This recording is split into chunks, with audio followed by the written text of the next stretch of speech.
जोहार असन बे लाइव रे सनम को सागुन दाराम ने घड़ी जहां लका दो सोशल मीडिया रे बन नेल दा मिटन कंट्रोवर्सी क्रिएट अकना जहां दो स्टीफेन टुडू दादा ओना साउते हा जहां लका दो तिरियो बनाम ऑफिशियल रे जहां ओनर मेनाया उनी इदी काते जहां लका दो घटना दो अड़ी होर के बन बड़ाय गया जे घटना ओका लकाते सिरजाव अकना चेदा से नित हा जहां स्क्रीन रे दीदी बन नेल अकना नुई गे मिटन वीडियो पोस्ट लेदाय आर ओना रे दो माने हिंदी ते ऑल रकाब का तहरे जहां दो बिया समस्या जहां लका ओना रे आजा एक्सपीरियंस ताय ताहे कना ओना कामी काते ओना एक्सपीरियंस के नसला शेयर कताय बुटा साइड बन कथा दीदी साव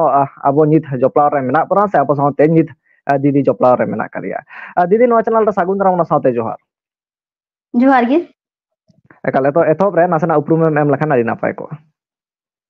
इंगे सिटी मरंडी तिरेबनर ओनर कनइन तो प्रोड्यूसर लेकाते फिर बडाय कदिnya निहत जहां लका आमा चैनल रे मिटंग सेरन अपलोड एना ओना रे वीडियो बाचुआना हिंदी ते ऑल राकाब कना एनखान ओना गे नासनाम लिया लेखान डिटेल्स ते नापायो डिटेल्स तो नोआ कना कि स्टीफन अंता ठे स्क्रीन ले रिकॉर्डिंग चुलेदा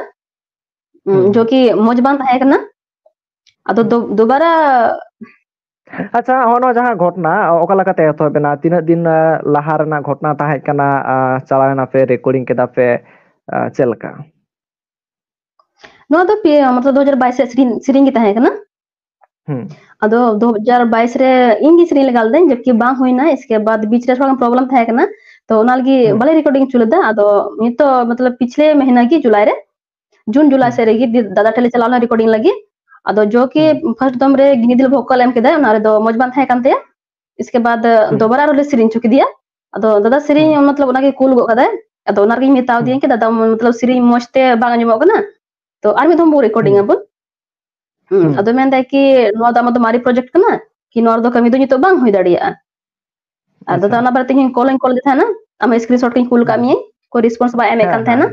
और व्हाट्सएप रे चैट में नेल का गया कि आगे मेन कदा कि नोआ स्क्रीन की डला पे ताजी आपे स्क्रीन दो पूरा ये प्रोजेक्ट दो मारी गया अच्छा जहां लका स्टीफेन टुडू दादा सला इनिन कथा है ना उनी जहां लका ललई काना जे आपे लिया पे ताने जे किछु दिन टाइम एमाय पे ओना तायम आपे आरो सेरेन माने ठीक ठाक काते एमा पिया अब दादा इन टाइमिंग इमा दे तहन गया जबकि उनी सिरिंग मतलब बिनाव काते मी सप्ताह बाद एमा लिए इसके बाद सिरिंग मौज बन था मतलब उनी फोन दिए फोन काते बार सप्ताह बाद जहां रिस्पांस बा एम लेदा इसके बाद फिर आरो फोन दे दादा कि मतलब सिरिंग ती से ममो करना तार तो बार रिस्पांस एम कान था ना तो बाद रे मी तो रिसीव किदा अदो मैं दादा कि ठीक यार समय इमन में मतलब दूसरा हिला पूरा कंफर्म करते लई मन कि चेल का मतलब हुई से बा हुई तो ओंडे डिसीजन बो हतावा बन इसके बाद तीन जब रिस्पांस के बाय मगते तो इन दो चेंज का दाड़ी इना मनर समय चलाव कना पैसा चलाव कना अदो मजबूरी रे ओनार के दाड़ी अपलोड कदें और ओनार दो इन सला जो घटना है कना ओना गिन घटाव कदें और मीटे कथा जैसे कि मैं दाई कि मतलब 12000 रुपया की स्टीफन दा हताव कदा नोर तो 12000 पर स्टीफन दा दो बई माव को दिया इना तिना प्रोजेक्ट कना ओनार इन फसाव कदा अगर जहां इना स्टेटमेंट मतलब इना जो अपलोड कदें ओना रे मस्ते पढ़ाव पे हां कि चेंज ऑल कदें और मीटे कथा कि इन स्टीफन दा दो कोई गी जहानक बन बुराई कदें बादोनिया म्यूजिक रे बादोनिया सीरी रे बादो स्टूडियो रे ओना रे चेक गे बुराई बांग कना ताहले प्रॉब्लम दो ओकारे प्रॉब्लम नसना लई में प्रॉब्लम तो कना कि दादा अगर गिनीती पसे एकदम चांस से माय का सीरिंग लगी तो पसे मस्ती सीरिंग किया दूसर धम तो कथा तो नोआ कान मागी थाय कना कि अगर उनी चे और हां जुदे आर मिद धाव दाव नाम के खान दो आड़ी नापाय को जस्ट शुरू वोकल ते चेंज हुआ से ओका लका वोकल ते चेंज हुई को ट्रैक कोमा सनामा गे मेना शुरू म्यूजिक को मेना शुरू वोकल ते चेंज हुई को एनखान ओनारे जहां लका रिस्पांस बांगे एमो कना जहां लका इन स्क्रीनशॉट को नोडिन देखाव पिया नेल दाड़े आबन हा जहां लका दो उन वक्त मा ठीक गया मेनखान नित आरो जहां लका घटना हिजु कना एफआईआर आकदा स्टीफेन टुडू दादा चे एम लया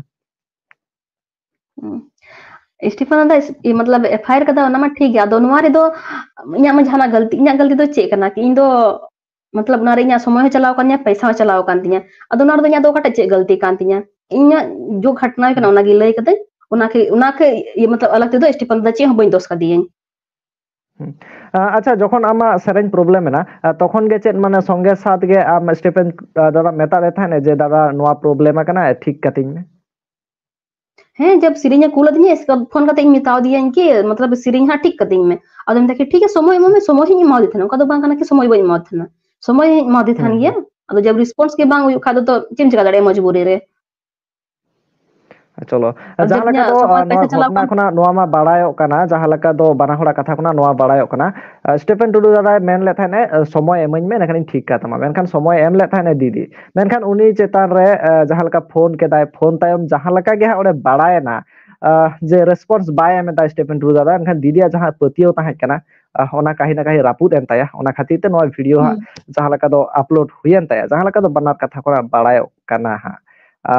ᱮᱱᱠᱷᱟᱱ ᱱᱤᱛ ᱪᱮᱫ ᱮᱢ ᱟᱥᱟᱜ ᱠᱟᱱᱟ ᱫᱤᱫᱤ ᱟᱢ ᱴᱷᱮᱱ ᱱᱤᱛᱚᱜ ᱪᱮᱫ ᱤᱧ ᱟᱥᱟ ᱱᱤᱛᱚᱜ ᱢᱟ ᱡᱟᱦᱟᱱᱟᱜ ᱢᱟ ᱦᱩᱭ ᱵᱟᱝ ᱦᱩᱭ ᱫᱟᱲᱮᱭᱟᱜ ᱛᱮ ᱮᱱᱠᱷᱟᱱ ᱟᱫᱚ ᱱᱤᱛ ᱡᱩᱫᱤ ᱟᱢ ᱥᱮᱨᱮᱧᱮ ᱮᱢᱟᱢᱟᱭ ᱥᱮ ᱴᱷᱤᱠ ᱠᱟᱛᱟᱢᱟᱭ ᱮᱱᱠᱷᱟᱱ ᱥᱮᱨᱮᱧ ᱴᱷᱤᱠ ᱠᱟᱛᱤᱧ ᱦᱟᱸᱜ ᱚᱱᱟ ᱦᱚᱸ ᱟᱹᱰᱤ ᱢᱚᱡᱽ ᱜᱮᱭᱟ ᱮᱱᱠᱷᱟᱱ ᱫᱚ ᱥᱚᱢᱚᱥᱥᱟ ᱨᱮᱭᱟᱜ ᱥᱚᱢᱟᱫᱷᱟᱱ ᱱᱚᱰᱮ ᱜᱮ ᱢᱩᱪᱟᱹᱫᱚᱜᱼᱟ ᱮᱠᱟᱞ ᱪᱚᱞᱚ ᱟᱭᱢᱟ ᱥᱟᱨᱦᱟᱣ ᱱᱚᱣᱟ ᱢᱟ ᱠᱞᱤᱭᱟᱨ ᱮᱱᱟ ᱡᱟᱦᱟᱸ ᱫᱚ ᱵᱚᱱ ᱵᱟᱲᱟᱭ ᱫᱟᱲᱮᱭᱟᱜ ᱠᱟᱱᱟ ᱱᱚᱣᱟ ᱥᱚᱢᱚᱥᱥᱟ ᱪᱮᱫ ᱠᱟᱱᱟ ᱮᱠᱡᱟᱠᱴᱞᱤ ᱡᱟᱦᱟᱸ ᱫᱚ ᱥᱚᱢᱚᱥᱥᱟ ᱠᱟᱱᱟ ᱮᱱᱠᱷᱟᱱ ᱢᱩᱪᱟᱹᱫ ᱨᱮ ᱫᱤᱥᱚᱢ ᱦᱚᱲ ᱠᱚ ᱪᱮᱫ ᱫᱤᱥ ᱦᱩᱫᱤᱥ ᱮᱢ ᱮᱢᱟ ᱠᱚᱣᱟ ᱪᱮᱫ ᱞᱮᱠᱟᱢ ᱨᱚᱲ ᱠᱮᱫᱟ ᱱᱤᱛᱚᱜ ᱢᱩᱪᱟᱹᱫ ᱨᱮ ᱫᱤᱥᱚᱢ ᱦᱚᱲ ᱴᱷᱮᱱ ᱪᱮᱫ ᱢᱮᱥᱮᱡ ᱮᱢ ᱥᱚᱫᱚᱨᱟ ᱢᱮᱥᱮᱡ ᱫᱚ ᱱᱚᱣᱟᱜᱤᱧ ᱢᱮᱱᱟ ᱠᱤ ᱡᱟᱦᱟᱸ ᱜᱮᱯᱮ ᱪᱟᱞᱟᱜ ᱠᱟᱱᱟ ᱠᱟᱹᱢᱤ ᱞᱟᱹᱜᱤᱫ ᱟᱫᱚ ᱫᱟᱫᱟ ᱴᱷᱮᱡ ᱠᱷᱚᱱ ᱢᱚᱛᱞᱚᱵ ᱡᱮᱭᱥᱮ ᱠᱤ ᱱᱤᱛᱚᱜ ᱫᱚ ᱠᱷᱚᱡᱚᱜ ᱠᱟᱱᱟ ᱠᱚ ᱠᱤ ᱟᱢ ᱴᱷᱮᱡ ᱪᱮᱫ ᱤᱭᱟᱹ ᱯᱨᱩᱯᱷ ᱢᱮᱱᱟᱜᱼᱟ ᱠᱤ ᱥᱴᱤᱯᱷᱟᱱ ᱫᱟ ᱱᱤᱠᱟᱣ ᱠᱟᱫᱟᱭ ᱴᱷᱤᱠ ᱜᱮᱭᱟ ᱛᱚ ᱚᱱᱟ ᱞᱟᱹᱜᱤᱫ ᱢᱮᱱᱟ ᱠᱤ ᱡᱟᱦᱟᱸ ᱨᱮ ᱥᱴᱩᱰᱤᱭᱳ ᱨᱮᱜᱮ ᱢᱤᱫᱴᱮᱡ ᱯᱨᱩᱯᱷ ᱞᱮᱠᱟ ᱫᱚᱦᱚᱭ ᱯᱮ ᱠᱤ ᱟᱞᱮ ᱞᱮ ᱠᱟᱹᱢᱤ ᱫᱟᱞᱮ ᱥᱮ ᱡᱟᱦᱟᱱᱟᱜ ᱜᱟᱹᱞᱛᱤ ᱦᱩᱭᱩᱜ ᱠᱟᱱᱟ ᱭᱟ ᱯᱷᱤर अगर पुराना project kan kha do bale kamiya ᱡᱚᱛᱚ ᱰᱤᱴᱮᱞ ᱞᱟᱹᱭ ᱟᱞᱮ ᱯᱮ कि ᱱᱤᱱᱟᱹᱜ प्रोजेक्ट भी बाले कमिया ले ᱟᱫᱚ इसके बाद जहां गे जहां अगर मतलब लास्ट जहां को कमिया को तो उनको बाको आसो आको कि निना दिन प्रोजेक्ट काम कि निना दिन बिकी कमी पूरा हुआ ᱮᱠᱟᱞ ᱮᱱᱠᱷᱟᱱ ᱡᱟᱦᱟᱸ ᱞᱮᱠᱟ ᱠᱟᱛᱷᱟᱭ ᱮᱢᱟᱜ ᱢᱮ ᱛᱟᱦᱮᱸᱫ ᱢᱮᱱᱠᱷᱟन ᱠᱟᱛᱷᱟ ᱵᱟᱝ ᱮ ᱫᱚᱦᱚ ᱞᱮᱫᱟ ᱚᱱᱟ ᱠᱷᱟᱹᱛᱤᱨ ᱜᱮ ᱱᱚᱣᱟ ᱥᱚᱢᱚᱥᱥᱟ ᱫᱚ ᱛᱮᱭᱟᱨ ᱟᱠᱟᱱᱟ ᱮᱠᱟᱞ ᱵᱩᱡᱷᱟᱹᱣᱱᱟ ᱟᱨ ᱟᱭᱢᱟ ᱢᱤᱫᱴᱮᱡ ᱥᱟᱨᱦᱟᱣ ᱠᱟᱛᱷᱟᱧ ᱫᱤᱫᱤ ᱢᱮᱱᱟ ᱱᱩᱱᱟᱹᱜ ᱠᱤ ᱜᱷᱟᱹᱲᱤᱡ ᱚᱠᱛᱚ ᱦᱮᱸ ᱱᱤᱦᱟᱹᱛ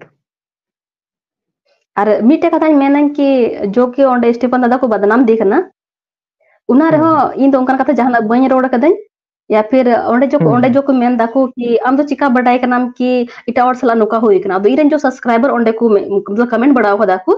इन दो ओना गिन लay किदई और मैंने कि जहां कुड़ी होड़ बारे ते दे उनका गलत कमेंट दो पे कमेंट आपे आम दो चिका तम मतलब मिट होड़े कमेंट कदा नितुम आपे नेल दाड़े आपे कि मैं दे कि संथाली इंडस्ट्री दो निका हुई कना दो चिकाते बडाई कना कि नवा चीज ओंडे हुई कना जहां कुड़ी होड़ बारे ते उनका गलत कमेंट दो पे कमेंटा ᱮᱠᱟᱞ ᱮᱠᱟᱞ ᱮᱠᱟᱞ ᱵᱩᱡᱷᱟᱹᱣᱱᱟ ᱮᱱᱠᱷᱟन ᱱᱚᱣᱟ ᱜᱷᱚᱴᱚᱱᱟ ᱪᱮᱫ ᱠᱟᱱᱟ ᱚᱠᱟ ᱠᱷᱟᱹᱛᱤᱨ ᱱᱚᱣᱟ ᱥᱚᱢᱚᱥᱥᱟ ᱛᱮᱭᱟᱨ ᱟᱠᱟᱱᱟ ᱮᱱᱠᱷᱟन ᱥᱴᱤᱯᱷᱮᱱ ᱴᱩᱰᱩ ᱫᱟᱫᱟ ᱡᱩᱫᱤ ᱱᱚᱣᱟ ᱡᱟᱦᱟᱸ ᱠᱟᱛᱷᱟᱭ ᱮᱢ ᱞᱮᱫᱟ ᱚᱱᱟ ᱠᱟᱛᱷᱟ ᱡᱩᱫᱤ ᱵᱟᱝ ᱮ ᱮᱢ ᱠᱮᱭᱟ ᱥᱮ ᱡᱟᱦᱟᱸ ᱠᱟᱛᱷᱟᱭ ᱮᱢ ᱞᱮᱫᱟ ᱚᱱᱟ ᱡᱩᱫᱤ ᱫᱚᱦᱚ ᱠᱮᱭᱟ ᱮᱱᱠᱷᱟन ᱱᱩᱱᱟᱹᱜ ᱫᱷᱟᱹᱵᱤᱡ ᱥᱟᱭᱟᱫ ᱵᱟᱝ ᱦᱩᱭ ᱠᱚᱜᱼᱟ ᱱᱚᱣᱟ ᱠᱚ ᱤᱫᱤ ᱠᱟᱛᱮ ᱢᱩᱪᱟᱹᱫ ᱨᱮ ᱟᱨᱦᱚᱸ ᱢᱤᱫ ᱫᱷᱟᱣ ᱵᱚᱱ ᱟᱞᱳᱪᱚᱱᱟᱭᱟ ᱚᱱᱟ ᱛᱟᱭᱚᱢ ᱜᱮ ᱦᱟᱸᱜ ᱰᱤᱥᱤᱥᱮᱱ ᱵᱚᱱ ᱮᱢᱟ ᱪᱮᱫᱟᱜ ᱥᱮ ᱤᱧ ᱛᱚᱨᱚᱯ ᱠᱷᱚᱱᱟᱜ ᱡᱟᱦᱟᱸ ᱞᱮᱠᱟᱱᱟᱜ ᱱᱚᱣᱟ ᱤᱫᱤ ᱠᱟᱛᱮ ᱰᱤᱥᱤᱥᱮᱱ ᱟᱹᱣᱨᱤ ᱦᱤᱡᱩᱜᱼᱟ ᱟᱭᱢᱟ ᱥᱟᱨᱦᱟᱣ ᱫᱤᱫᱤ ᱱᱩᱱᱟᱹᱜ ᱜᱷᱟᱹᱲᱤᱡ ᱚᱠᱛᱚ ᱮᱢ ᱞᱟᱹᱜᱤᱫ ᱛᱮ ᱢᱮᱱᱠᱷᱟᱱ ᱡᱚᱦᱟᱨ ᱡᱚᱦᱟᱨ